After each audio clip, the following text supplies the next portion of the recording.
جو دعاؤں سے پر ہے۔ بعض بڑے بچوں کا اس میں ذکر فرمایا، میری والدہ حضرت صاحبزادی ناصرہ بیگم صاحبہ کا بھی اس میں ذکر فرمایا۔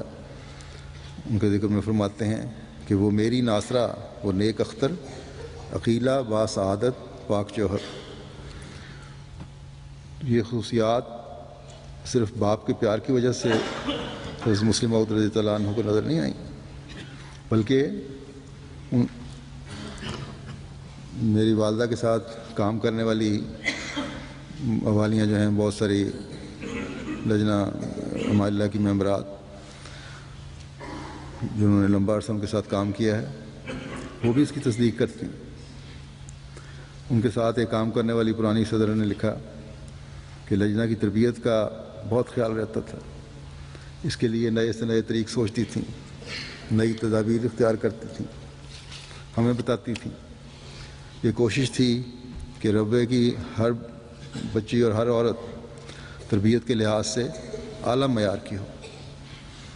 کئی مرتبہ ایسا ہوا کہ اگر پردے کا معیار کو گرا ہوا دیکھا تو سڑک پر چلنے والی کو عورت ہو یا لڑکی، یا لڑکیوں کو اس طرح چلتے دیکھا جو کہ احمدی لڑکی کے وقار کے خلاف ہے، تو وہیں پیار سے اس کے پاس جا کر اسے سمجھانے کی کوشش کرتی، بتاتی کہ ایک احمدی بچی کے وقار کا معیار کیا ہونا چاہیے۔ پردے کے ضمن میں ہی ایک حضرت مسیح ثانی حضرت مسیح رابع رضی اللہ عنہ کا ایک تقریر کا ایک حصہ میں آپ کے سامنے رکھنا چاہتا ہوں۔ یہ جو پہلا جلسہ تھا حضرت مسیح رابع کی خلافت کا 1982 کا، لجنہ کے جلسہ گاہ میں جو آپ نے تقریر فرمائی، اس میں پردے کا بھی ذکر فرمایا۔ اس ضمن میں ہماری والدہ کے متعلق ذکر کرتے ہوئے فرماتے ہیں کہ ہماری ایک باجی جان ہیں، ان کا شروع سے ہی پردے میں سختی کی طرف رجحان رہا ہے، کیونکہ حضرت مسلم موعود رضی اللہ عنہ کی تربیت میں جو پہلی نسل ہے ان میں سے وہ ہیں، جو گھر میں مسلم موعود کو انہوں نے کرتے دیکھا، جس طرح بچیوں کو باہر نکالتے دیکھا، ایسا ان کی فطرت میں رچ چکا ہے کہ وہ اس عادت سے ہٹ ہی نہیں سکتی۔ ان کے متعلق بعض ہماری بچیوں کا خیال ہے کہ اگلے وقتوں کے ہیں یہ لوگ، انہیں کچھ نہ کہو، پاگل ہو گئے ہیں، پرانے وقتوں کے لوگ ہیں، ایسی باتیں کیا ہی کرتے ہیں۔ لیکن اگلے وقت کون سے؟ میں تو ان اگلے وقتوں کو جانتا ہوں، فرماتے ہیں کہ میں تو ان اگلے وقتوں کو جانتا ہوں جو حضرت محمد صلی اللہ علیہ وسلم کے اگلے وقت ہیں، اس لیے ان کو اگر اگلے وقتوں کا کہہ کر کسی نے کچھ کہنا ہے تو اس کی مرضی ہے، وہ جانے اور خدا کا معاملہ جانے۔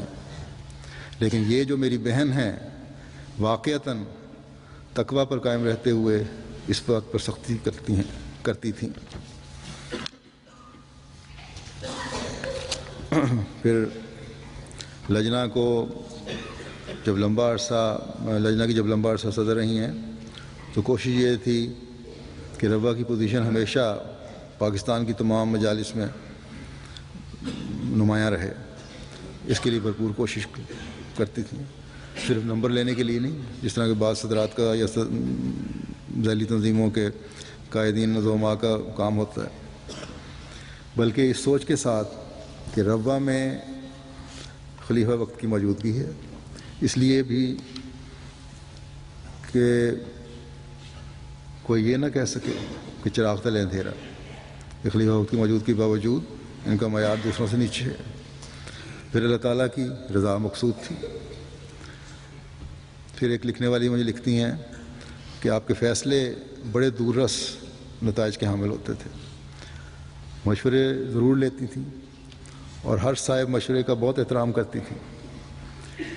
مولانا ابوالملی نور الحق صاحب کی اہلیہ لکھتی ہیں کہ میں بڑے عرصے اپنے محلے کی صدر لجنہ رہی، تعلیم و تربیت اور علم میں اضافے کے لیے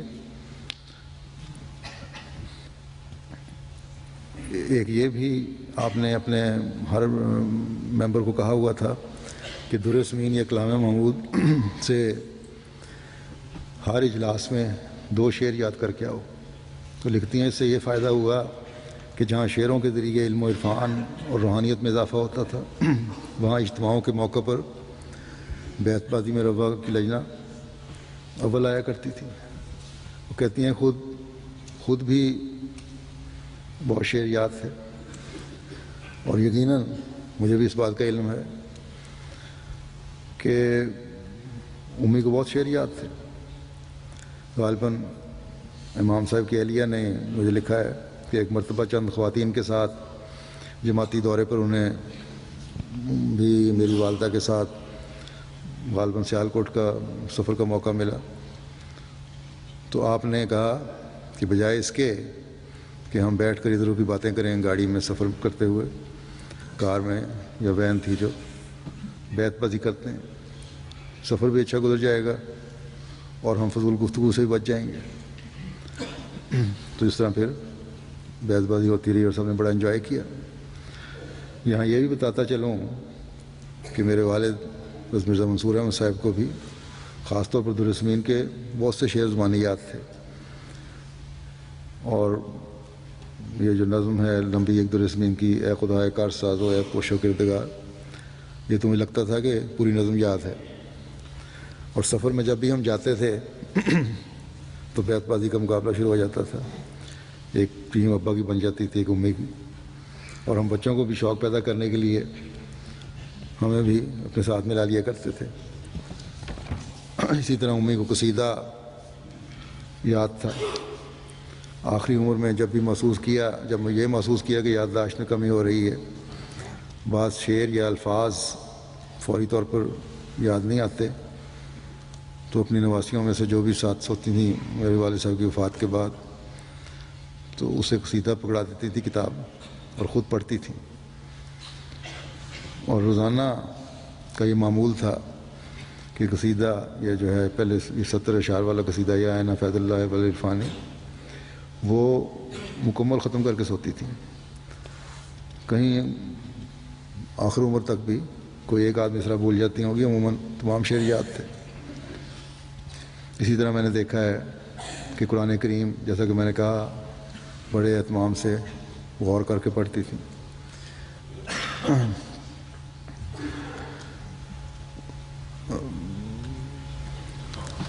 بسا اوقات دن کے وقت جب کام سے فارغ ہوتی تھیں، یہ نہیں کہ گھر کے کام نہیں تھے، گھر میں بھی کام کرنے والیوں کو بھی ہاتھ بٹاتی تھیں، مختلف کاموں میں دلچسپی لیتی تھی.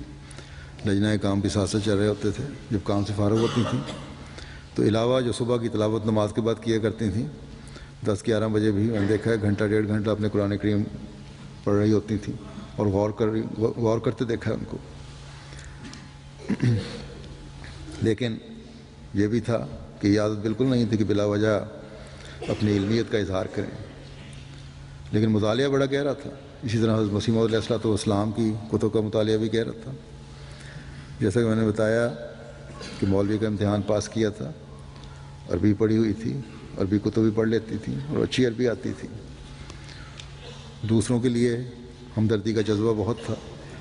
اپنے وسائل کے لحاظ سے جس حد تک مدد ہو سکتی تھی کرتی تھی، نقد بھی اور جنس کی صورت میں بھی.